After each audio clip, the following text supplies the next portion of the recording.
부동산에서 누가 집 보러 온다는데 이게 무슨 일이니? 어머님, 그건 아드님께 여쭤보세요. 저는 잘 모르겠네요. 뭐? 무슨 소리야? 네가 사준 집이잖아. 저는 서울에 사는 40대 직장인 여성입니다.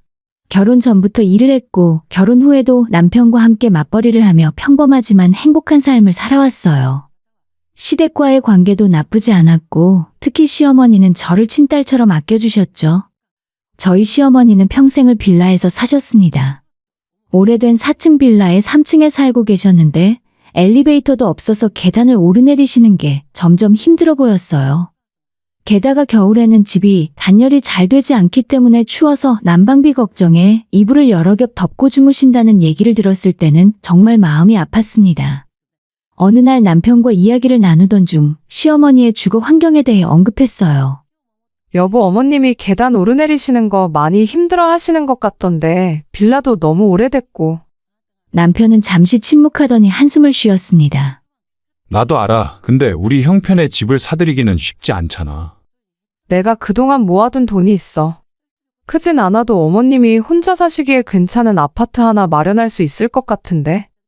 남편은 놀란 표정으로 저를 바라봤습니다. 진심이야? 그렇게 큰 돈을 우리 집안을 위해서? 당연하지. 어머님은 내 어머님이기도 한데 평생 고생만 하셨잖아. 앞으로라도 편하게 지내시게 해드리고 싶어. 그렇게 저는 제가 모아둔 돈으로 시어머니께 새 아파트를 사드리기로 결심했습니다. 연식이 좀 오래되었고 큰 평수는 아니었지만 깨끗한 소형 아파트로 엘리베이터도 있고 관리도 잘 되는 곳이었습니다. 사실 어느 정도 재건축을 통한 부동산 재테크 투자라는 생각도 있었고 어차피 투자로 사놓은 집에 겸사겸사 어머님이 사시면 나쁠 것 없겠다는 계산도 있었죠. 잔금을 치르고 시어머니께 열쇠를 드리던 날 어머님은 눈물을 글썽이셨습니다. 며느리야, 이걸 내가 어떻게 받아? 네가 평생 모은 돈일 텐데. 어머님 괜찮아요. 어머님이 편하게 지내시는 게 저한테도 중요한 일이에요. 이제 따뜻한 곳에서 편히 지내세요. 고맙다 정말. 이 은혜를 어떻게 갚아야 할지.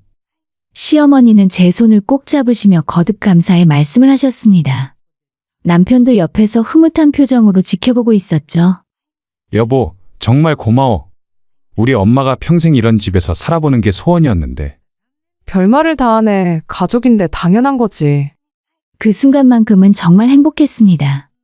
제가 시댁을 위해 할 수 있는 일을 했다는 뿌듯함, 그리고 가족들이 진심으로 감사해하는 모습을 보는 기쁨이 컸어요. 시어머니는 새 아파트로 이사 가신 후에 친구분들을 집으로 초대해서 자랑하시기도 했습니다. 며느리가 선물한 집이라고 말씀하시며 저를 칭찬하셨다는 얘기를 들었을 때는 괜히 뿌듯하기도 했어요. 그리고 남편도 그때만큼은 저에게 정말 감사해했습니다. 친정에도 자주 들러서 장인어른 장모님께 인사도 잘하고 명절이면 선물도 챙겨서 가곤 했죠. 겉으로 보기에는 정말 화목한 가정이 되었습니다. 하지만 저는 그때 몰랐습니다. 이 선물이 이선희가 나중에 어떤 결과를 가져올지는 전혀 예상하지 못했습니다. 가족을 위한 희생과 배려가 당연한 것으로 여겨지고 심지어는 이용당할 수 있다는 사실을 말이죠. 시어머니께 집을 사드리고 난 후에는 한동안 평온한 시간이 이어졌습니다. 저와 남편은 여전히 맞벌이를 하며 바쁘게 살았고 아이도 건강하게 잘 자라주었습니다. 주말이면 시어머니 댁에 들러서 함께 식사를 하고 어머님의 안부를 확인하곤 했습니다. 며느리야, 정말 좋다. 이렇게 따뜻한 집에서 살 수 있다니 너 덕분이야. 어머님은 만날 때마다 저한테 감사의 말씀을 하셨고 저도 그런 어머님을 보며 보람을 느꼈습니다. 제가 한 선택이 옳았다는 확신이 들었죠. 그러나 평온함은 오래가지 못했습니다. 시간이 지나면서 조금씩, 아주 조금씩 무언가가 어긋나기 시작했습니다. 그리고 그 시작은 바로 남편의 변화였습니다. 처음에는 작은 변화였습니다. 퇴근 시간이 조금씩 늦어지고 주말에 약속이 생겼다며 자주 외출하기 시작했죠.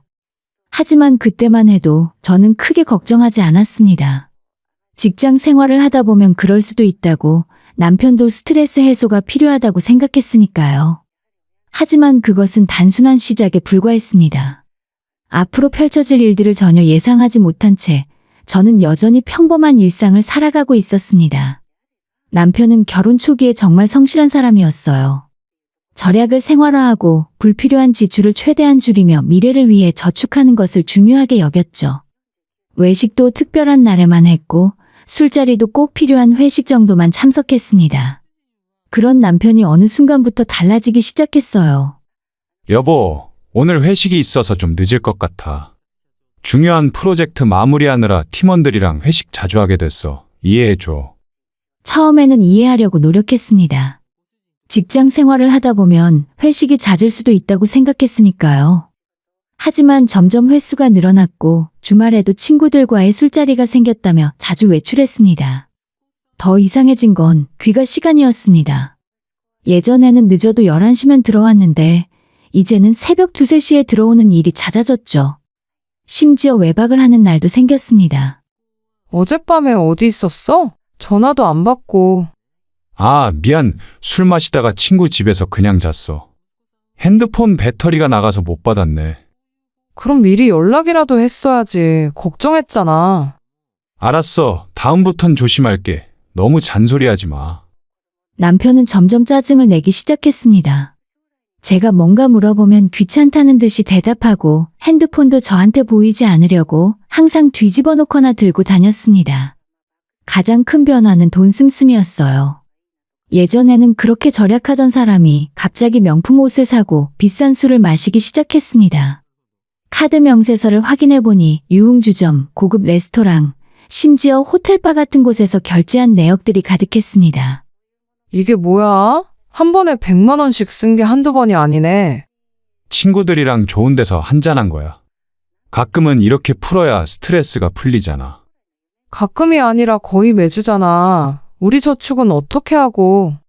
아, 진짜 답답하네. 내가 번 돈 쓰는데 네가 왜 간섭을 해? 나도 숨 좀 쉬고 살아야지. 남편의 말투가 점점 거칠어졌습니다. 예전 같으면 제 의견을 존중해주고 함께 의논했을 텐데 이제는 제 말을 간섭으로 여기고 반발했어요. 더 큰 문제는 육아와 가사였습니다. 예전에는 주말이면 아이와 놀아주고 집안일도 함께 했던 남편이 이제는 집에만 있으면 소파에 누워서 핸드폰만 보거나 잠만 자더라고요. 아빠, 같이 놀아줘. 아빠 피곤해. 가서 엄마랑 놀아. 아이가 아빠를 찾아도 귀찮아하기 일쑤였습니다. 저는 혼자서 육아와 집안일 그리고 직장 일까지 모두 감당해야 했죠. 그러던 어느 날 시어머니께 전화가 왔습니다. 며느리야, 우리 아들 요즘 어때? 잘 지내니? 솔직히 말씀드리면 요즘 너무 술자리가 잦아서 걱정이에요. 뭐? 그게 무슨 소리야? 우리 아들이 원래 그런 애가 아닌데. 너가 집에서 무슨 짓을 했길래 아들이 밖으로만 도는 거야? 저는 순간 어이가 없었습니다. 제가 뭘 잘못했다는 건지 이해할 수 없었어요. 어머님, 저는 그냥 걱정돼서 말씀드린 거예요. 제가 뭘 잘못했다는 건지. 자고로 남자는 여자 하기 나름이야. 네가 집안을 따뜻하게 만들고 남편을 잘 챙기면 밖으로 안 돌아. 네가 바가지 긁고 잔소리하니까 우리 아들이 집이 싫은 거겠지. 저는 바가지 긁은 적 없어요. 그냥 너무 자주 밖에 나가니까. 아이고, 너가 그런 마음가짐을 가지니까 문제지. 남자가 친구들이랑 술 한잔 마시는 게 뭐가 문제야? 네가 너무 예민한 거 아니야? 시어머니는 오히려 저를 탓했습니다. 아들이 밖으로 도는 건 며느리인 제 탓이고 제가 남편을 제대로 챙기지 못해서라는 논리였죠. 전화를 끊고 나서 한참을 멍하니 앉아 있었습니다. 제가 뭘 잘못한 걸까요? 맞벌이하면서 육아도 하고 집안일도 하고 시어머니께 집까지 사드렸는데 도대체 뭘 더 해야 하는 걸까요? 그날 밤 새벽 3시가 넘어서 술에 취해 들어온 남편을 보며 저는 확신했습니다. 이건 단순한 스트레스 해소가 아니라는 것을. 남편은 점점 가정을 등한시하고 있고 자신의 유흥에만 빠져들고 있다는 것을 말입니다. 하지만 저는 아직 어떻게 해야 할지 몰랐습니다. 그저 하루하루 버티며 언젠가는 남편이 정신을 차리고 예전으로 돌아오기를 바랄 뿐이었습니다. 그러나 상황은 나아지지 않았습니다. 오히려 점점 더 악화되어 갔죠. 그리고 저는 결국 중대한 결심을 하게 됩니다. 남편의 행동은 점점 더 심해졌습니다. 주말마다 골프를 간다며 나가고 평일에는 거의 매일 술자리가 있다고 했습니다. 귀가 시간은 새벽이 기본이었고 아예 들어오지 않는 날도 한 달에 서너 번은 되었습니다. 여보, 이번 주말에 우리 딸 유치원 행사가 있어. 이번엔 같이 가야 돼. 아, 그날 골프 약속 잡혀 있어. 미안한데 혼자 다녀와. 매번 그러면 어떡해. 아이가 아빠를 찾는다고. 다음에는 꼭 갈게. 지금은 거래처 사람들이랑 약속이라 빠지기 힘들어. 결국 저는 혼자 아이를 데리고 행사에 참석했습니다. 다른 가족들은 모두 부부가 함께 왔는데 저희만 엄마 혼자였죠. 아이가 물었습니다. 엄마, 다른 친구들은 아빠도 왔는데 우리 아빠는 언제 와? 아빠가 일이 있으셔서 못 오셨어. 다음에는 꼭 같이 오실 거야. 아이의 실망한 표정을 보며 가슴이 무너지는 것 같았습니다. 이게 정상적인 가정생활일까요? 저는 점점 확신이 들었습니다. 이건 그냥 넘어갈 문제가 아니라고 말이죠. 그날부터 저는 조용히 움직이기 시작했습니다. 감정적으로 대응하거나 남편과 싸우는 대신 냉정하게 증거를 모으기로 결심했어요. 먼저 카드 명세서를 하나하나 확인했습니다. 유흥주점, 룸사롱과 고급 호텔바, 심지어 새벽에 분식집이라는 이름으로 40만 원을 결제한 내역까지. 한 달에 400만 원이 넘는 돈이 유흥비로 나가고 있었습니다. 핸드폰도 몰래 확인했어요.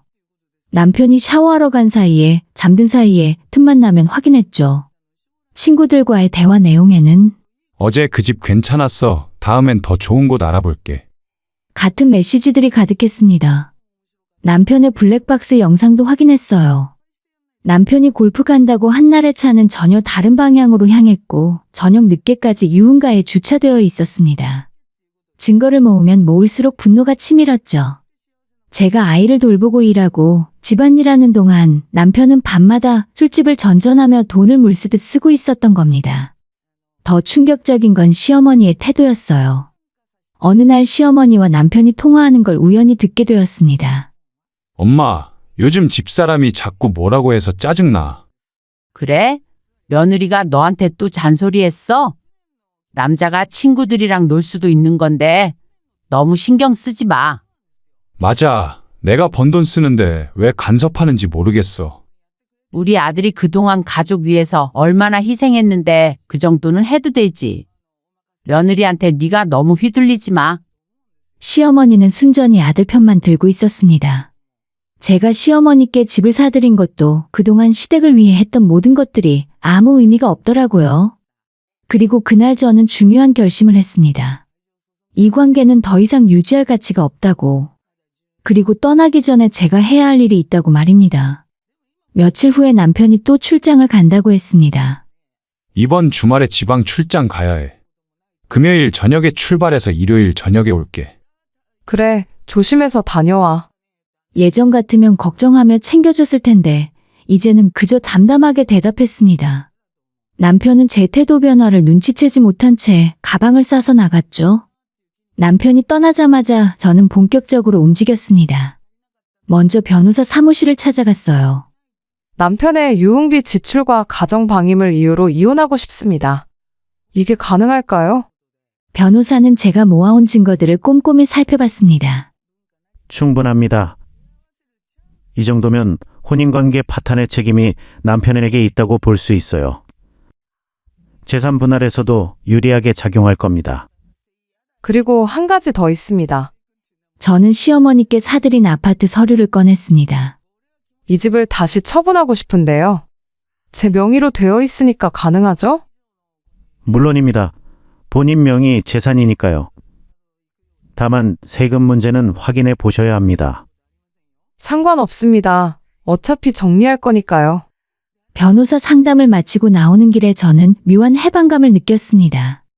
더 이상 참지 않아도 된다는 것, 제 인생을 되찾을 수 있다는 것이 실감났어요. 그날 저녁 저는 시어머니 아파트의 등기부등본을 확인하고 부동산 중개업소 몇 곳에 연락했습니다.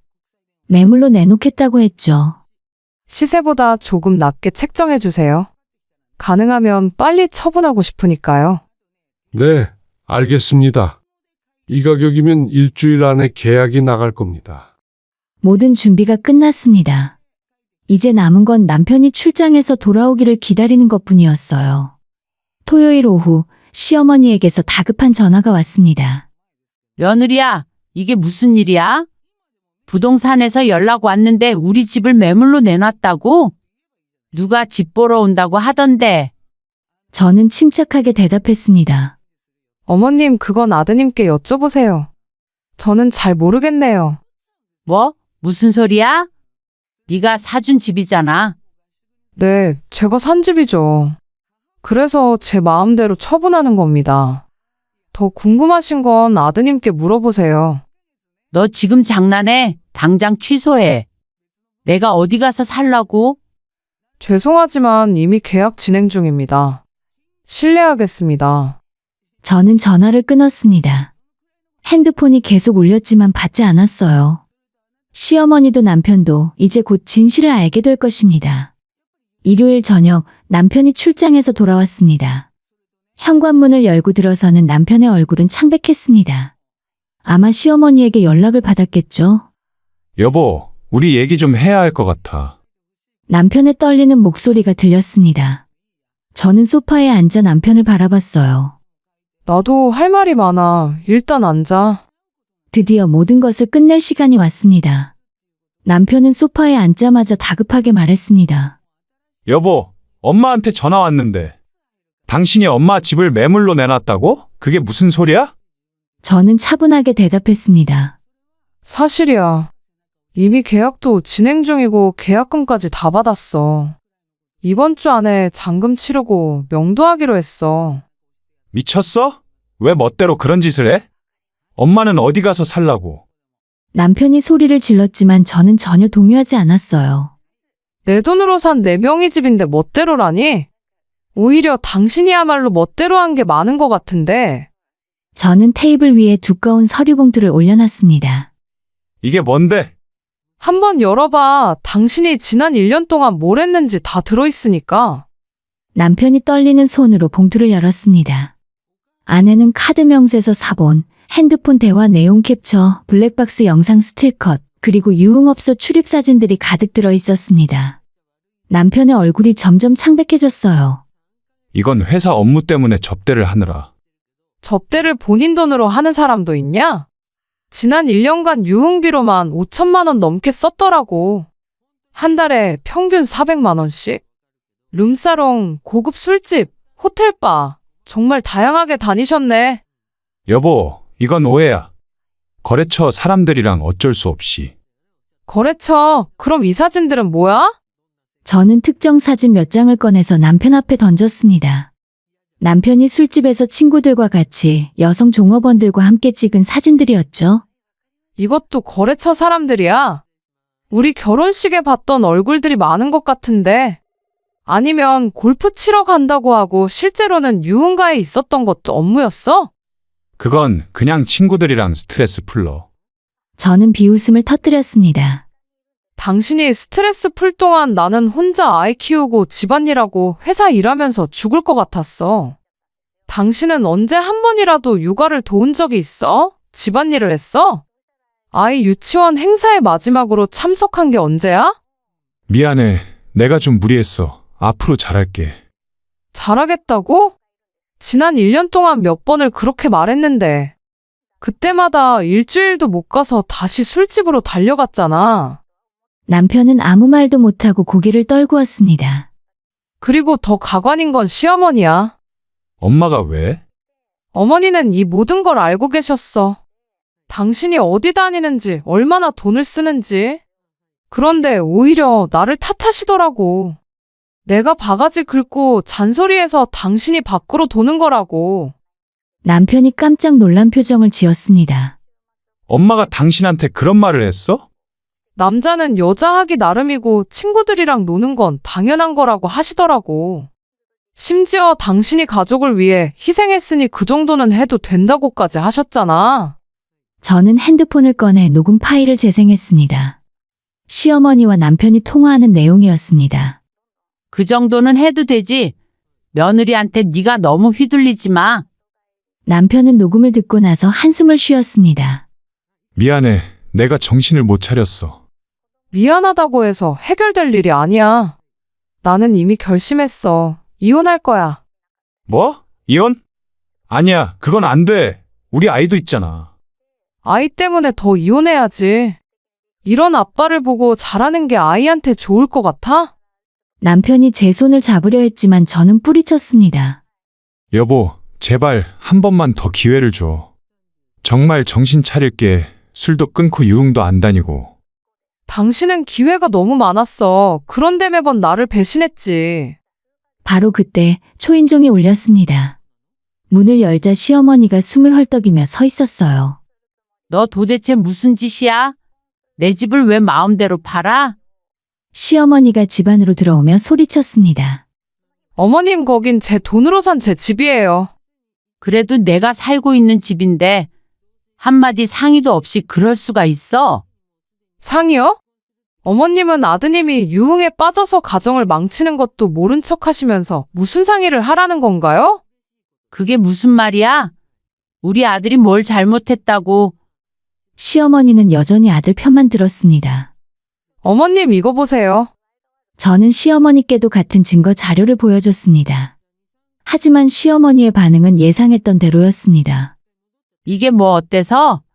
남자가 친구들이랑 놀 수도 있는 거지. 너가 너무 유별나게 구는 거 아니야? 한 달에 400만 원씩 유흥비를 쓰는 게 정상인가요? 아이 유치원 행사에도 안 가고 육아도 안 하고 술 취해 집에만 오면 잠만 자는 게 정상인가요?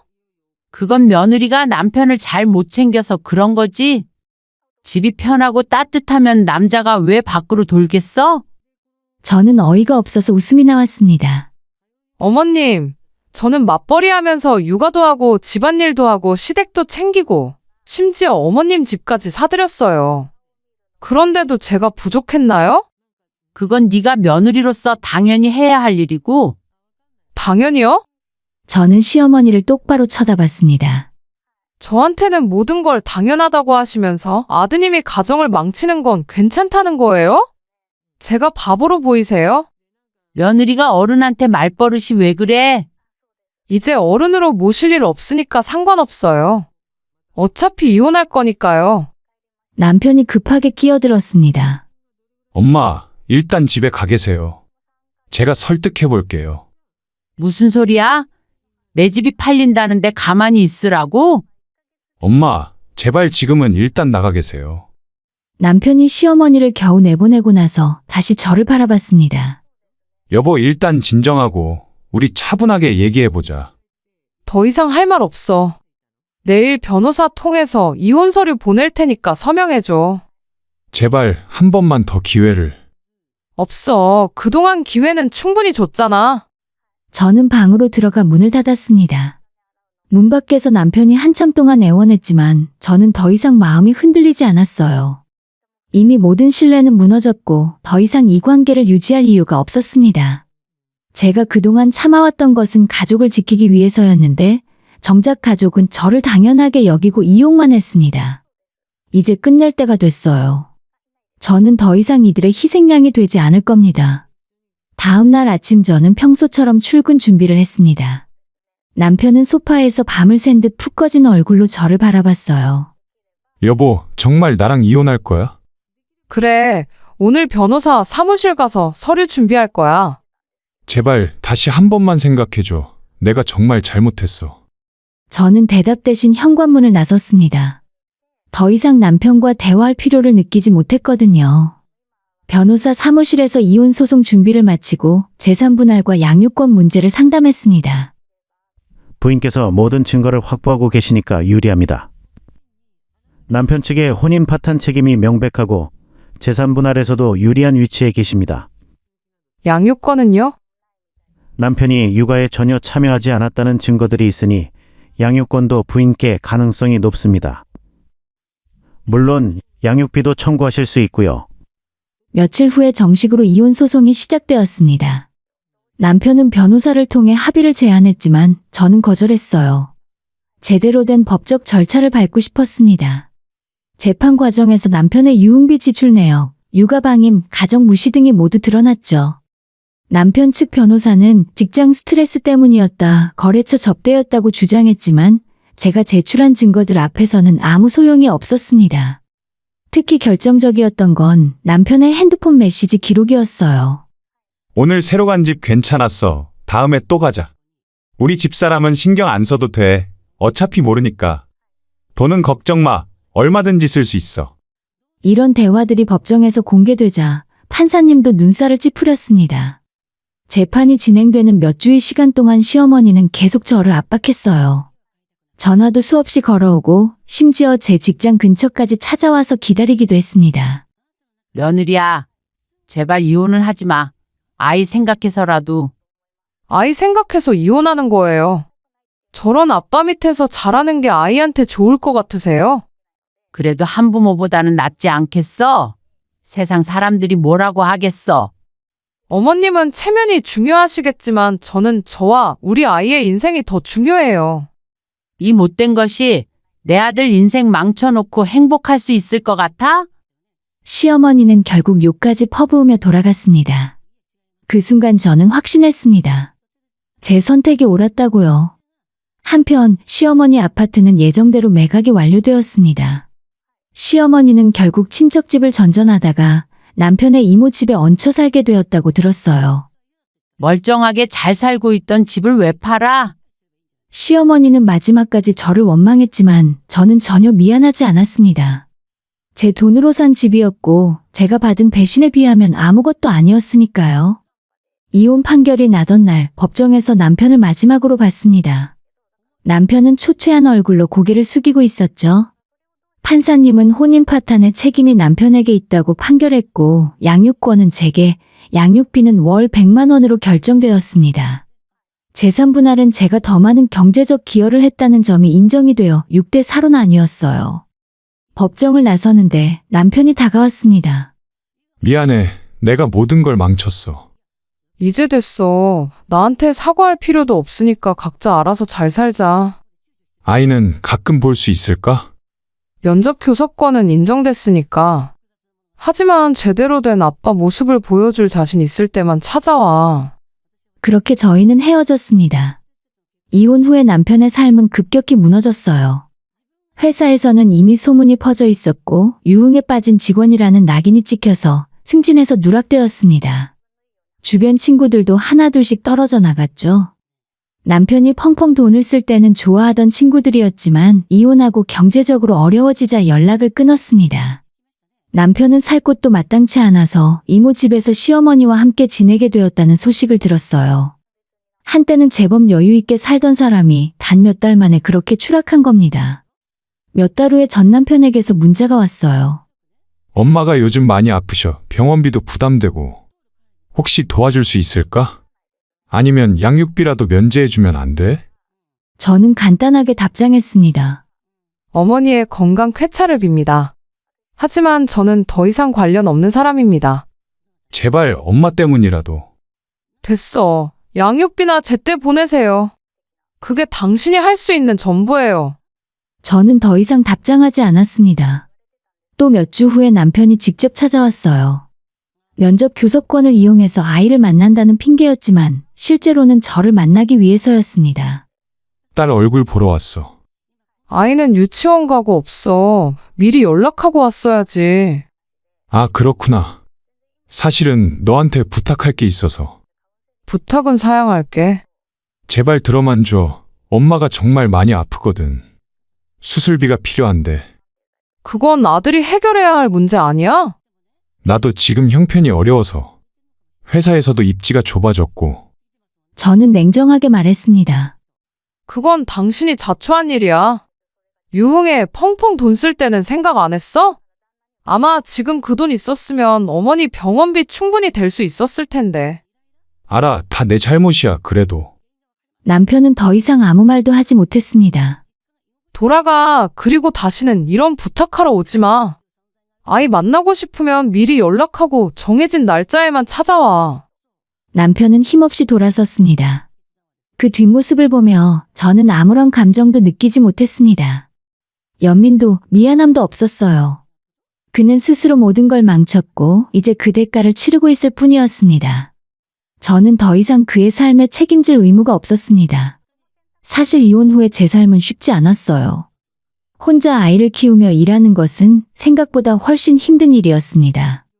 아침에 아이를 유치원에 데려다 주고 퇴근 후에 서둘러 데리러 가고 저녁 준비하고 아이 재우고 매일이 전쟁 같았죠. 하지만 다행히 제가 힘들 때마다 친정 부모님이 큰 힘이 되어 주셨습니다. 딸, 힘들면 우리가 도와줄 테니까 혼자 너무 무리하지 마. 엄마 괜찮아요. 제가 선택한 길이니까 제가 책임져야죠. 그래도 내 손주잖니. 언제든지 맡겨. 부모님은 제가 야근을 하거나 출장을 갈 때면 기꺼이 아이를 봐주셨습니다. 그 덕분에 저는 일과 육아를 병행할 수 있었어요. 전 남편은 한동안 조용했습니다. 양육비는 제때 들어왔고 면접 교섭도 한 달에 한 번 정도 정해진 날짜에만 이루어졌죠. 아이를 만날 때도 예전처럼 무성의하지 않고 나름대로 아빠 역할을 하려고 애쓰는 것 같았습니다. 어느 날 아이가 물었습니다. 엄마, 우리 아빠는 왜 우리랑 안 살아? 제 가슴이 철렁했습니다. 언젠가는 대답해야 할 질문이었지만 이렇게 빨리 올 줄은 몰랐습니다. 아빠랑 엄마가 따로 사는 게 더 좋다고 생각해서 그래. 친구들은 아빠랑 엄마랑 같이 사는데? 그렇지. 근데 모든 가족이 다 똑같지는 않아. 그리고 우리는 이렇게 사는 게 더 행복할 수 있어. 엄마는 행복해? 아이의 순수한 눈망울이 저를 바라봤습니다. 저는 아이를 꼭 안아주며 말했습니다. 엄마는 행복해. 우리 딸이랑 함께 있으니까. 아이는 제 품에 안겨서 웃었습니다. 그 순간 저는 깨달았어요. 제 선택이 옳았다는 것을. 불행한 결혼 생활을 유지하는 것보다 홀로 당당하게 아이를 키우는 것이 훨씬 낫다는 것을 말입니다. 그러던 어느 날 전 남편에게서 또 연락이 왔습니다. 나 회사 그만뒀어. 왜? 더 이상 버티기 힘들어서. 사람들 눈총도 그렇고 승진도 막혔고 차라리 다른 곳에서 새로 시작하는 게 나을 것 같아서. 그래서 나한테 무슨 말을 하고 싶은 건데? 양육비를 당분간 좀 줄일 수 있을까? 새 직장 구할 때까지만. 저는 한숨을 쉬었습니다. 그건 안 돼. 양육비는 법으로 정해진 거야. 당신 사정이 어렵다고 해서 아이가 겪어야 할 불이익은 없어. 알아, 그냥 상황이 너무 어려워서. 그럼 빨리 새 직장을 구하도록 해. 양육비 밀리면 법적 조치 취할 거니까. 전화를 끊고 나니 착잡한 기분이 들었습니다. 한때는 사랑했던 사람이 이렇게까지 무너질 줄은 몰랐으니까요. 하지만 동시에 저는 흔들리지 않았습니다. 그의 선택이 만든 결과였고 저는 더 이상 그를 구해줄 의무가 없었습니다. 그렇게 시간이 지나고 아이가 초등학교에 입학하던 날이었습니다. 입학식장에서 다른 부모들을 보며 잠시 외로움과 미안함을 느꼈습니다. 대부분 부부가 함께 왔는데 저는 혼자였으니까요. 하지만 아이가 제 손을 잡으며 말했습니다. 엄마 고마워. 엄마가 최고야. 그 순간 모든 외로움이 사라졌습니다. 제게는 이 아이가 있고 이 아이를 위해서라도 당당하게 살아가야 한다는 다짐을 했습니다. 저는 이제 과거를 돌아보지 않습니다. 전 남편이 어떻게 사는지, 시어머니가 어떤 상황인지 더 이상 신경 쓰지 않습니다. 제 인생은 제가 책임지고 아이와 함께 행복하게 살아가는 것이 제 목표입니다. 제가 아이에게 보여주고 싶은 건 단순히 겉으로 보기에 완벽한 엄마가 아닙니다. 어려운 상황에서도 용기를 내어 옳은 선택을 할 수 있는 사람, 자신의 가치를 지킬 줄 아는 사람, 그리고 어떤 상황에서도 당당할 수 있는 사람의 모습입니다. 언젠가 아이가 다 자라서 이 모든 이야기를 알게 되는 날이 오게 되면 엄마가 왜 그런 선택을 했는지 이해해 주었으면 좋겠어요. 그리고 엄마가 아이를 얼마나 사랑하는지, 우리 둘이 함께하는 이 삶이 얼마나 소중한지 알아주었으면 합니다. 저는 지금 행복해요. 완벽하지는 않지만 거짓 없이 솔직하게 살아가고 있습니다. 전 남편은 가끔 양육비를 보내며 안부 문자를 함께 보내곤 해요. 이제 새로운 직장을 구했고 조금씩 정신을 차리고 있다고 합니다. 저는 그저 다행이라고 짧게 답장합니다. 더 이상 그의 삶에 관여할 생각이 없으니까요. 중요한 건 저와 제 아이의 행복입니다. 그리고 저희는 지금 이 순간 충분히 행복합니다. 앞으로도 힘든 일이 있을 겁니다. 혼자 아이를 키운다는 건 결코 쉬운 일이 아니니까요. 하지만 저는 이겨낼 수 있습니다. 이미 가장 어려운 선택을 했고 그것을 해냈으니까요. 이것이 제가 선택한 삶이고 저는 이 선택을 자랑스럽게 여깁니다.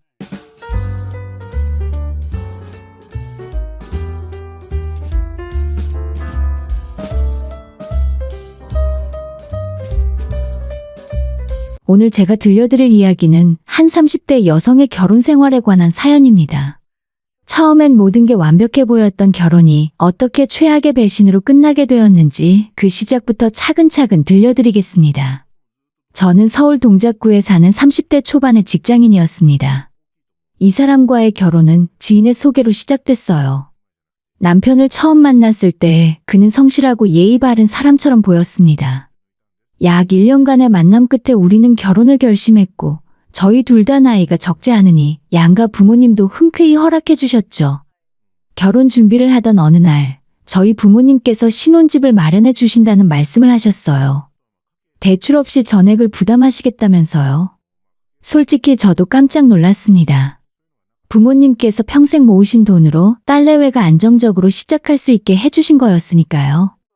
너희들 앞으로 돈 쓸 일 많을 텐데 적어도 집 걱정은 하지 말고 살아라. 그날 남편은 정말 감격해하며 저희 부모님께 깊이 감사의 인사를 드렸습니다. 장인어른 장모님 정말 감사합니다. 평생 은혜 잊지 않고 두 분을 친부모처럼 모시겠습니다. 제가 꼭 잘할게요. 그래, 다른 건 없고 우리 딸만 잘 부탁한다. 그 말을 듣고 저는 정말 안심했습니다. 이 사람이라면 괜찮겠구나. 우리 부모님도 소중히 여겨주겠구나 하고요. 결혼 초기에는 정말 그런 모습이었어요.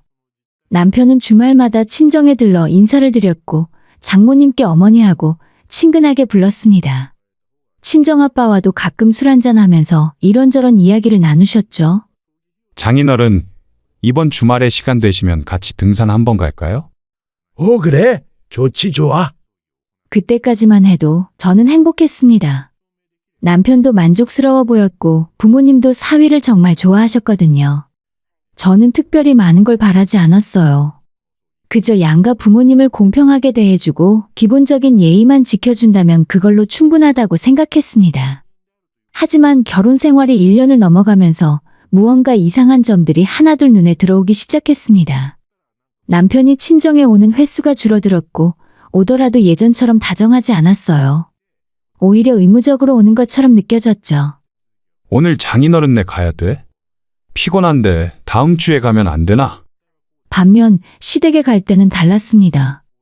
미리미리 챙기고 부모님 좋아하실 선물도 사가고 표정도 훨씬 밝았어요. 처음엔 원래 자기 부모가 더 편하겠지 하고 이해하려 했습니다. 하지만 시간이 지날수록 그게 단순히 편함의 문제가 아니라는 걸 알게 됐죠. 결혼 전 그토록 감사하다던 남편의 태도는 점점 사라져갔고 저는 혼란스러웠습니다. 내가 예민한 건가? 아니면 정말 뭔가 잘못되고 있는 건가?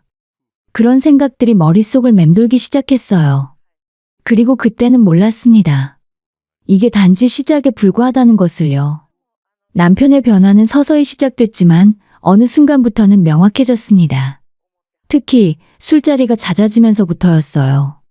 친구들과 만나는 건 좋은데 문제는 다음날 중요한 일정이 있어도 조절을 전혀 하지 않는다는 거였죠. 그 중에서도 가장 기억에 남는 날이 있습니다. 바로 친정엄마의 생신날이었어요. 저는 일주일 전부터 남편에게 여러 번 말했습니다. 다음 주 토요일 우리 엄마 생신이야. 그날 저녁에 엄마 집에서 같이 식사할 거니까 꼭 시간 비워둬. 술 약속 같은 거 잡지 마. 알았어. 걱정 마. 당연히 가야지. 남편은 그렇게 대답했지만 생신 전날 금요일 밤에 친구들과 술을 마시러 나갔습니다. 저는 불안한 마음에 문자를 보냈어요. 내일 우리 엄마 생신인 거 기억하지? 일찍 들어와. 내일 컨디션 관리 좀 해. 금방 들어갈게. 한두 잔만 마시고. 하지만 남편이 집에 돌아온 건 새벽 3시였습니다. 비틀거리며 들어와서는 그대로 쓰러지듯 잠들었죠. 다음 날 아침, 아니 정확히는 오후가 다 되어서야 남편이 일어났어요. 저는 몇 번이고 깨우려 했지만 깨어나지 않았습니다. 여보 일어나야지. 지금 2시야. 엄마 생신이 저녁 6시부터인데. 아, 머리 아파. 못 가겠어. 너 혼자 다녀와. 미안해. 뭐? 지금 무슨 소리야? 일주일 전부터 말했잖아. 알아. 근데 진짜 너무 아파. 어제 친구들이 자꾸 술을 권해서 미안하다고. 저는 어이가 없었습니다. 친구들이 권했다고요? 성인이 자기 주량도 조절 못한다는 게 말이 됩니까? 결국 저는 혼자 친정에 갔습니다. 부모님께 남편이 갑자기 아파서 못 온다고 둘러댔지만 어머니 표정이 안 좋으신 게 느껴졌어요. 괜찮아. 사위도 바쁘겠지 뭐. 그렇게 말씀하시면서도 어머니는 실망한 기색이 역력했습니다. 저는 그 자리에서 밥이 넘어가지 않았어요. 생신상을 차려놓고 가족들이 모인 자리에서 사위만 없는 그 공백이 너무 크게 느껴졌습니다. 그런데 이게 끝이 아니었습니다. 얼마 뒤에 시아버지 생신이 있었어요. 공교롭게도 그 전날부터 저는 장염에 걸려서 화장실을 수십 번 왔다 갔다 하고 있었습니다. 몸이 너무 안 좋아서 일어나 있는 것조차 힘들었죠. 여보, 나 오늘 진짜 못 갈 것 같아. 아무래도 응급실 가야 할 듯해. 무슨 소리야? 우리 아버지 생신인데. 그냥 약 먹고 가자. 조금만 참아. 아니, 진짜 안 돼. 지금 탈수 증상까지 있어서. 결국 저는 가지 못했고 남편은 혼자 시댁에 갔습니다. 그리고 다음날 돌아온 남편의 첫 마디가 이거였어요. 우리 부모님이 서운해 하시더라. 며느리 왜 안 왔냐고. 이렇게 중요한 날에. 내가 아파서 못 간 거잖아. 그것도 설명 안 한 거야. 설명했지. 근데 엄마가 그러시는데 내가 지난번에 장모님 생신 때 못 간 것 때문에 너가 복수하는 거 아니냐고. 그 순간 저는 말문이 막혔습니다. 복수요? 제가 일부러 아픈 척을 했다는 건가요? 저는 화가 치밀어 올랐지만 참으며 물었습니다. 그래서 뭐라고 했는데? 뭐 그럴 리 없다고 했지. 근데 솔직히 타이밍이 좀 그렇긴 하잖아. 저는 그때 깨달았습니다. 이 사람은 저를 믿지 않는다는 것을요. 그리고 양가 부모님을 공평하게 대할 생각이 전혀 없다는 것도요. 시댁 행사는 무슨 일이 있어도 참석해야 하지만 친정 행사는 술 때문에 빠져도 괜찮은 거였습니다. 그 뒤로도 비슷한 일들이 반복되었어요. 시댁 명절에는 새벽부터 일어나 준비하면서도 친정에 갈 때가 되면 늑장을 부리며 귀찮아하는 모습. 시부모님 건강 챙기는 건 당연하다면서 친정 부모님이 편찮으시다고 하면 대수롭지 않게 넘기는 태도 말이죠. 저는 점점 지쳐갔고 속으로 쌓이는 감정의 골은 깊어져만 갔습니다. 그렇게 결혼 3년 차가 되던 해 저희는 양가 부모님의 환갑을 준비하고 있었습니다. 두 분 다 비슷한 시기에 환갑을 맞으시게 되어서 저희 부부는 미리미리 돈을 모으기로 했어요. 매달 조금씩 꾸준히 모아서 3천만 원이라는 목돈을 만들었습니다. 이 돈으로 양가 부모님께 뭔가 의미 있는 선물을 드리자. 공평하게 나눠서. 그래, 좋아. 우리 부모님 평생 고생만 하셨으니까. 처음엔 남편도 동의했습니다. 각자 가정에 1,500만 원씩 나눠서 부모님들이 원하시는 방식으로 쓰시도록 하자고요. 저는 그 계획이 마음에 들었어요.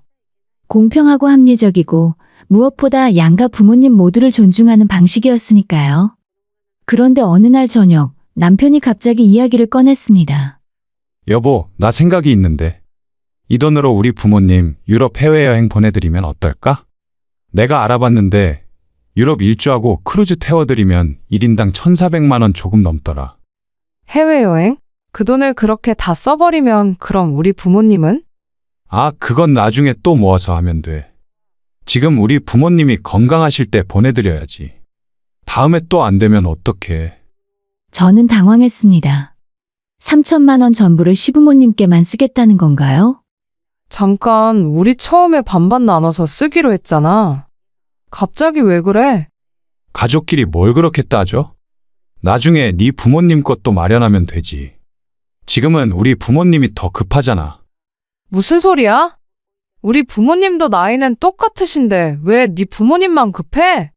그리고 3천만 원 다시 모으는 게 얼마나 힘든지 알아? 알아. 근데 우리 부모님이 평생 해외여행 한번 못 가보셨어. 이번 기회에 제대로 모시고 가고 싶어. 저는 이해할 수 없었습니다. 저희 친정 부모님도 유럽 여행은 한 번도 못 가보셨거든요.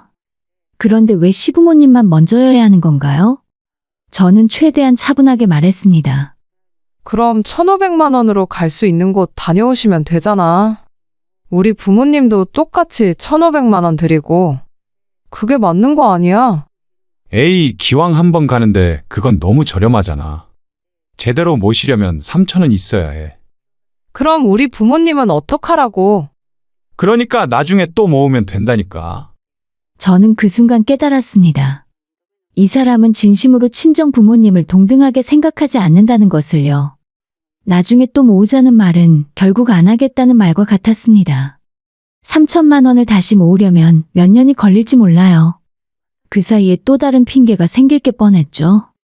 안 돼, 절대 안 돼. 우리 처음 약속대로 반반 나눠서 쓰는 거야. 넌 왜 이렇게 고집이 세? 그냥 좀 이해해 줄 수 없어? 이건 이해의 문제가 아니야. 공정함의 문제지. 그날 이후로 남편은 거의 매일 그 이야기를 꺼냈습니다. 설득도 하고 화도 내고 때로는 애원하듯이 말하기도 했어요. 하지만 저는 절대 양보할 수 없었습니다. 이건 단순히 돈 문제가 아니었어요. 남편이 우리 부모님을 어떻게 생각하는지 보여주는 문제였으니까요. 그리고 어느 날 저는 결심했습니다. 3천만 원이 들어있는 통장과 카드를 일단 남편이 절대 찾을 수 없는 곳에 숨겨두기로요. 하지만 속으로는 전혀 괜찮지 않았습니다. 통장을 숨겼다는 사실을 알게 된 남편은 완전히 돌변했어요. 카드 어디 있어? 당장 내놔. 그거 인터넷 뱅킹도 안 되잖아. 없어. 네가 멋대로 쓸까봐 안전한 곳에 두었어. 지금 나 못 믿는다는 거야? 부부 사이에 이럴 수 있어? 부부 사이니까 공평하게 해야지. 네가 약속을 지킬 수 없으니까 내가 지키는 거야. 남편은 며칠 동안 집안을 뒤지고 다녔습니다. 옷장도 열어보고 서랍도 뒤지고 심지어 제 가방까지 뒤졌어요. 하지만 당연히 찾을 수 없었죠. 넌 진짜 너무하다. 내가 우리 부모님 좀 잘해드리겠다는데 왜 이래? 좀 잘해드리는 게 아니라 친정 부모님 몫까지 쓰겠다는 거잖아. 그게 잘해드리는 거야? 아, 진짜 답답해 죽겠네. 나중에 네 부모님 것도 할 거라니까. 그 나중이 언제인데 구체적으로 언제 할 건데? 남편은 대답하지 못했습니다. 그저 화만 내고 문을 쾅 닫고 나가버렸어요. 그날 이후로 집안 분위기는 얼어붙었습니다. 우리는 거의 대화를 하지 않았고 필요한 말만 건조하게 주고받았죠. 그 시간 동안 저는 많은 생각을 했습니다. 이 사람과 계속 살아갈 수 있을까? 이 사람은 변할 수 있을까? 아니, 변할 생각이라도 있을까? 결론은 명확했습니다. 사람은 고쳐 쓰는 게 아니라는 겁니다. 특히 자기 잘못을 인정하지 않는 사람은 절대 변하지 않는다는 것을요. 그렇게 우리 관계는 점점 한계에 다가가고 있었습니다. 하지만 그때 저는 몰랐어요. 이 모든 게 진짜 배신의 전조에 불과하다는 것을요. 통장 문제로 냉전이 한 달 넘게 이어지던 어느 날이었습니다. 퇴근 후에 집에 들어서는데 남편이 거실 소파에 앉아 있었어요. 평소와 달리 표정이 조금 풀어져 있었습니다. 여보, 잠깐 앉아봐. 할 말이 있어. 저는 경계하면서도 자리에 앉았습니다. 남편은 한숨을 크게 쉬더니 말했어요. 미안해. 내가 그동안 너무 이기적이었던 것 같아. 네 말이 맞아. 양가 부모님을 공평하게 모셔야지. 저는 귀를 의심했습니다. 이 사람이 사과를 하다니요. 그것도 자기 잘못을 인정하면서요. 정말? 진심이야? 응, 요즘 많이 생각해봤어. 당신 부모님이 우리한테 얼마나 잘해주셨는데 내가 너무 몰랐던 것 같아. 그때 남편의 목소리는 진심처럼 들렸습니다. 저는 조심스럽게 물었어요. 그럼 이제 어떻게 할 건데? 우리 처음 계획대로 하자. 1,500만 원씩 나눠서. 그게 맞는 거야. 그 순간 제 마음이 조금 풀렸습니다. 드디어 이 사람이 정신을 차린 건가 싶었어요. 하지만 동시에 한편으로는 여전히 의심스러웠습니다. 이렇게 갑자기 변할 수 있나? 며칠 뒤에 남편이 또 말을 꺼냈습니다. 여보, 이번 주 토요일이 당신 부모님 결혼기념일이지? 맞아. 그걸 어떻게 기억했어? 내가 캘린더에 다 표시해뒀어. 이제부터 제대로 챙길 거야. 남편은 주머니에서 봉투를 꺼냈습니다. 두툼한 봉투였어요. 이거 장모님께 드려. 사위가 드리는 용돈이야. 죄송하다고, 그리고 결혼기념일 축하드린다고 전해줘. 진짜? 고마워. 미안해. 나는 주말에 갑자기 출장이 생겨서 못 갈 것 같아. 대신 잘 전해줘. 저는 봉투를 받아들었습니다. 무게감이 느껴졌어요. 적어도 50만 원은 들어있는 것 같았습니다. 남편의 변화가 진짜인가 보다 싶었어요. 그동안의 냉전이 그를 변하게 만든 걸까요? 토요일 아침, 저는 친정으로 향했습니다. 남편은 일찍 출장을 간다며 먼저 나갔어요. 친정에 도착해서 부모님께 봉투를 전해드렸습니다. 엄마, 아빠 결혼기념일 축하드려요. 이거 남편이 드리라고 했어요. 아이고, 사위가 이런 것까지 챙기네. 고맙다고 전해라. 부모님은 정말 기뻐하셨습니다. 어머니는 연신사위 칭찬을 하셨고 저도 덩달아 기분이 좋아졌어요. 점심 식사를 하고 오후 내내 부모님과 즐거운 시간을 보냈습니다. 오랜만에 마음이 편안했어요. 저녁 무렵 저는 집으로 돌아왔습니다. 현관문을 열고 들어서는 순간 저는 그 자리에 얼어붙었습니다. 집안이 완전히 난장판이었습니다. 거실 소파 쿠션은 바닥에 널브러져 있었고 안방 옷장은 활짝 열려 있었어요. 서랍들도 다 열려 있었고 침대 시트까지 뒤집혀 있었습니다. 뭐야? 이게 대체? 제 첫 번째 생각은 도둑이 든 것 같다는 거였습니다. 손이 떨려서 핸드폰을 꺼냈어요. 112에 전화를 걸었습니다. 여보세요. 집에 도둑이 든 것 같아요. 집안이 완전히 엉망이에요. 경찰이 출동했고 저는 경찰과 함께 집안을 살펴봤습니다. 그런데 이상했어요. TV도 그대로 있고 노트북도 그대로 있고 귀금속도 그대로였습니다. 아무것도 없어진 게 없었어요. 도둑이 들었다면 이런 것들을 가져갔을 텐데요. 혹시 집 열쇠를 가진 사람이 또 있나요? 그 순간 저는 번개를 맞은 것처럼 깨달았습니다. 잠깐만요. 저는 서재로 달려갔습니다. 책장 뒤편, 제가 비밀스럽게 숨겨둔 공간. 하지만 그곳은 이미 뒤집혀져 있었고 통장은 사라지고 없었습니다. 대신 그곳에는 손편지 한 장이 놓여 있었어요. 손이 떨리는 채로 편지를 펼쳤습니다. 여보, 미안해. 하지만 나는 우리 부모님을 꼭 모시고 가고 싶었어. 3천만 원 중에서 2,900만 원은 여행비로 쓰고 100만 원으로는 장모님께 명품 가방 하나 사갈게. 다녀와서 이야기하자. 화내지 마. 저는 그 자리에 주저앉았습니다. 경찰관이 다가와서 물었어요. 괜찮으세요? 무슨 일이세요? 아니에요. 도둑이 아니라 남편이. 경찰관은 상황을 파악하고는 난처한 표정을 지었습니다. 부부간의 일이라면 저희가 개입하기 어려운데요. 형사 문제가 아니라 민사 문제니까요. 경찰이 돌아간 후에 저는 멍하니 그 편지를 바라봤습니다. 머릿속이 새하얘졌어요. 이게 꿈인가 싶었습니다. 결혼기념일 챙긴다던 것도 용돈 봉투도 미안하다던 사과도 전부 거짓이었습니다. 저를 친정에 보내기 위한 계획이었던 거예요. 그 사이에 집에 몰래 들어와서 통장을 훔쳐간 겁니다. 저는 그제야 봉투 속에 돈이 얼마였는지 생각났습니다. 50만 원 정도였을 거예요. 50만 원으로 저를 속이고 3천만 원을 가져간 겁니다. 핸드폰을 확인하니 남편에게서 문자가 와 있었습니다. 나 공항이야. 곧 출국해. 2주 후에 봐. 사랑해. 사랑해요? 이게 사랑인가요? 사람을 이렇게 속이고 배신하는 게 사랑인가요? 저는 그날 밤 한숨도 자지 못했습니다. 분노와 배신감, 허무함이 뒤섞여서 가슴을 짓눌렀어요. 그동안 쌓였던 모든 서운함과 실망이 확신으로 바뀌는 순간이었습니다. 이 사람과는 더 이상 함께할 수 없다. 사랑은커녕 신뢰조차 없는 결혼 생활에 더는 미련이 없었습니다. 다음 날 아침, 저는 변호사 사무실로 향했습니다. 그리고 이혼 상담을 시작했습니다. 변호사 사무실에서 나온 저는 더 이상 망설이지 않았어요. 남편이 2주 동안 해외에 있는 그 시간이 저에게는 기회였어요.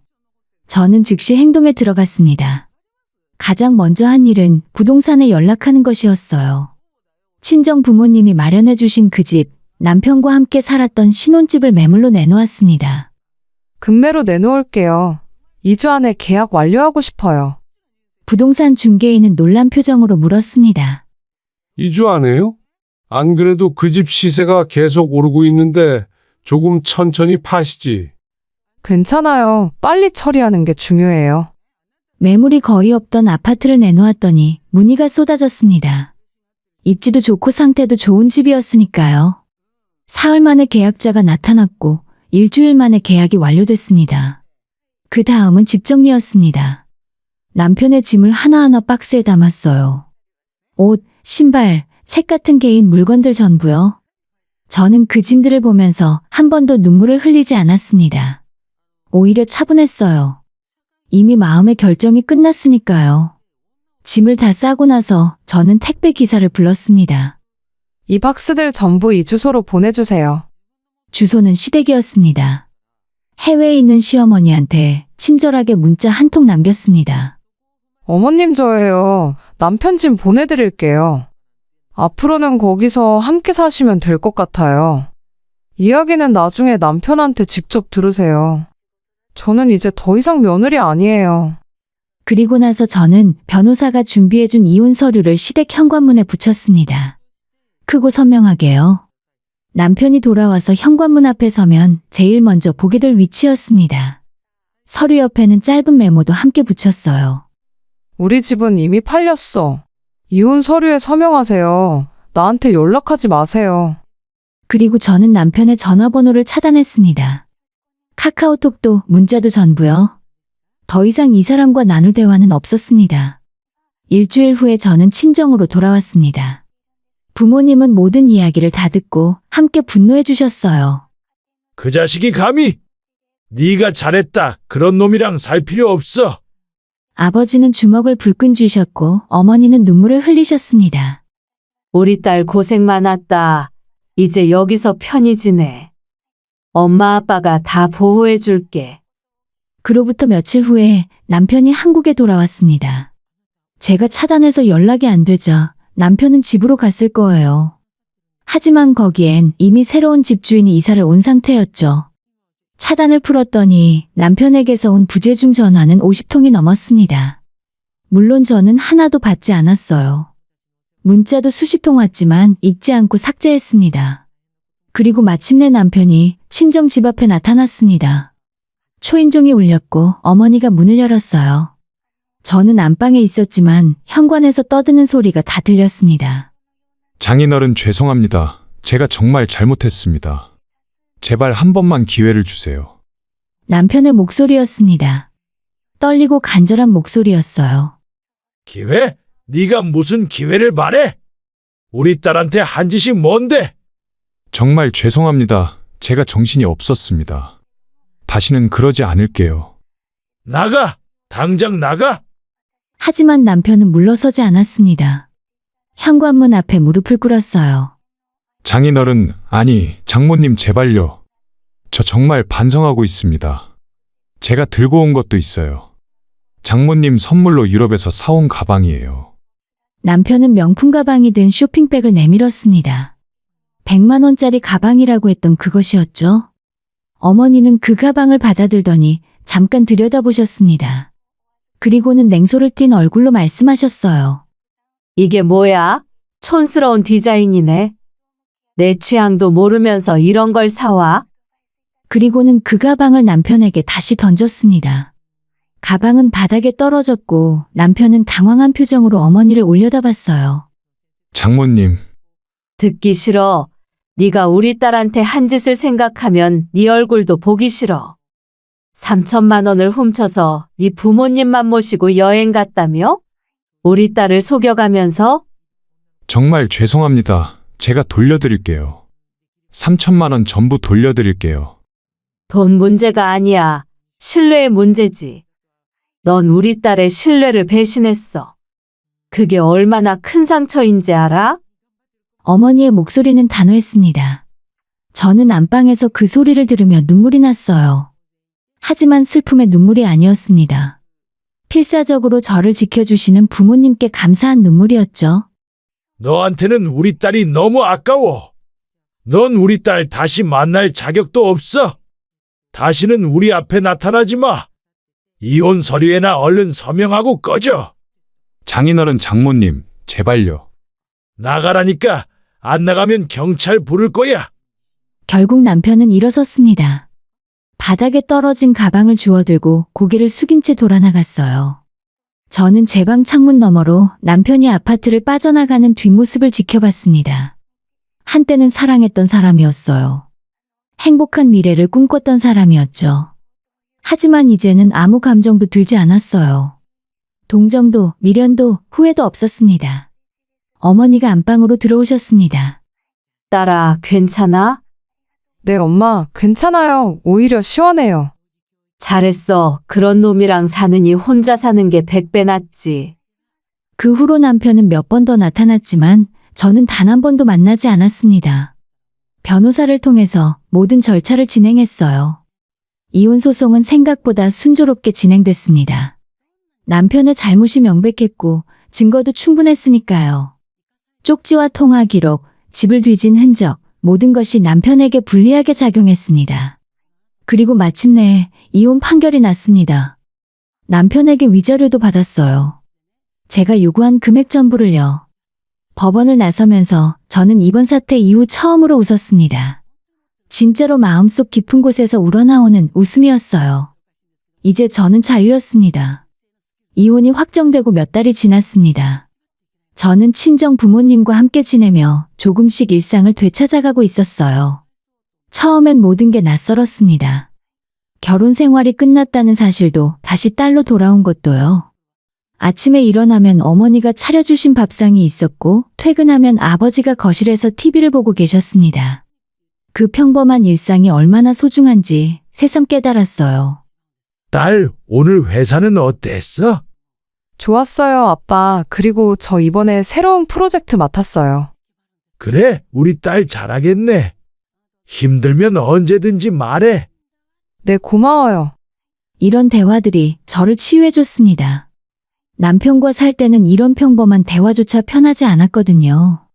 항상 눈치를 봐야 했고 말 한마디에도 신경을 써야 했죠. 어느 날 친구들과 저녁 식사를 하던 중에 한 친구가 물었습니다. 너 요즘 표정이 많이 밝아졌다. 이혼하고 나서 오히려 더 좋아 보여. 그래, 나도 그런 것 같아. 진짜 홀가분해. 전 남편은 요즘 어떻게 지낸대? 몰라, 관심 없어. 아마 시댁에서 살고 있겠지. 사실 남편은 이혼 후에도 몇 번 연락을 시도했습니다. 3번으로 전화도 하고 이메일도 보내고요. 하지만 저는 전부 무시했어요. 그 사람과 나눌 대화는 더 이상 없었으니까요. 위자료로 받은 돈은 전부 부모님께 드렸습니다. 신혼집을 마련해 주신 은혜에 비하면 턱없이 부족했지만 그래도 제 마음을 담았어요. 이 돈은 네가 가져. 너 앞으로 또 돈 쓸 일이 많을 텐데. 아니에요, 엄마. 제가 드리고 싶어요. 그동안 고생하신 거 생각하면 이것도 부족해요. 어머니는 결국 받으셨고 제가 드린 돈으로 아버지와 함께 여행을 다녀오셨습니다. 제주도로요. 사진을 보내주셨는데 정말 행복해 보이셨어요. 그 사진을 보면서 저는 생각했습니다. 이게 맞는 거구나. 부모님을 행복하게 해드리는 게 제가 할 일이구나. 어느 날 저녁 저는 침대에 누워서 천장을 바라보며 지난 일들을 되돌아봤습니다. 결혼과 갈등, 배신과 이혼. 참 많은 일이 있었죠. 후회가 되냐고요? 아니요, 전혀 후회하지 않습니다. 오히려 이 경험을 통해서 배운 게 많아요. 사람을 보는 눈도 생겼고 제 자신을 지키는 법도 배웠죠. 그리고 가장 중요한 건 잘못된 관계를 끝낼 용기를 얻었다는 거예요. 많은 사람들이 물어봅니다. 어떻게 그렇게 단호하게 결정할 수 있었냐고요? 제 대답은 간단합니다. 더 이상 참을 이유가 없었으니까요. 사랑도 없고 신뢰도 없고 존중도 없는 관계를 왜 붙잡고 있어야 합니까? 그냥 시간 낭비일 뿐이에요. 저는 지금 이 이야기를 듣고 계신 분들께 꼭 드리고 싶은 말씀이 있습니다. 결혼을 앞두고 계신다면, 아니면 결혼을 고민하고 계신다면 상대방을 정말 잘 살펴보세요. 특히 상대가 자신의 부모를 어떻게 대하는지, 그리고 여러분의 부모를 어떻게 대하는지를 냉정하게 관찰하세요. 연애할 때는 누구나 좋은 모습만 보여주려고 합니다. 다정하게 굴고 배려하는 척하고 착한 사람인 척하죠. 하지만 결혼 후에는 본 모습이 드러납니다. 특히 부모님과 관련된 일에서 그 사람의 진짜 성품이 보여요. 만약 연애할 때부터 자기 부모만 챙기고 여러분의 부모는 소홀히 한다면 그건 경고 신호입니다. 결혼 후에는 더 심해질 거예요. 만약 작은 일에도 화를 내고 자기 잘못을 인정하지 않는다면 그것도 경고 신호입니다. 그런 사람은 절대 변하지 않아요. 만약 돈 문제에서 이기적인 모습을 보인다면 그건 역시 강력한 경고 신호입니다. 결혼은 동반자 관계인데 혼자만 이득을 챙기려는 사람과는 오래 갈 수 없어요. 저는 이런 신호들을 무시했습니다. 아니, 정확히는 보려고 하지 않았어요. 그때는 사랑에 빠져 있었고 이 사람이 변할 거라고 믿었으니까요. 하지만 사람은 쉽게 변하지 않습니다. 특히 자기 문제를 인정하지 않는 사람은 절대 변하지 않아요. 여러분은 저처럼 소중한 시간을 낭비하지 마세요. 여러분의 부모님이 평생 모은 돈으로 마련해준 집에서 배신당하고 상처받는 일을 겪지 마세요. 결혼 전에 신중하게, 냉정하게 판단하세요. 사랑만으로는 부족합니다. 존중과 신뢰와 공정함이 있어야 합니다. 그리고 만약 이미 결혼했는데 저와 비슷한 상황에 처해 계신다면 용기를 내세요. 잘못된 관계를 끝내는 건 실패가 아닙니다. 오히려 새로운 시작이에요. 저는 지금 행복합니다. 전남편 없이도, 아니, 전남편이 없어서 더 행복해요. 매일 아침 눈을 뜰 때마다 감사함을 느낍니다. 더 이상 눈치 보지 않아도 되고, 억지로 웃지 않아도 되고, 서운함을 참지 않아도 되니까요. 전 남편이 지금 어떻게 지내는지는 모릅니다. 솔직히 전혀 궁금하지도 않아요. 다만 한 가지는 확실합니다. 그 사람은 평생 자기 부모만 챙기면서 살겠죠. 그리고 아마 외롭게 살 겁니다. 자기만 생각하는 사람은 결국 혼자가 되니까요. 그게 제가 선택한 마지막 복수예요. 그 사람을 그냥 내버려 두는 거죠. 제 인생에서 완전히 지워버리는 거예요. 저는 이제 새로운 삶을 살 겁니다. 저를 진정으로 존중해주고 제 부모님도 소중히 여겨주고 함께 행복을 만들어갈 수 있는 사람을 만난다면 그때 다시 사랑을 시작할 거예요. 하지만 그게 아니라면 혼자 사는 것도 충분히 행복합니다. 여러분도 기억하세요. 혼자 행복하게 사는 게 잘못된 사람과 불행하게 사는 것보다 100배 낫다는 걸요. 긴 이야기를 들어주셔서 감사합니다. 여러분 모두 현명한 선택하시길 바랍니다. 그리고 행복하세요. 진심으로요.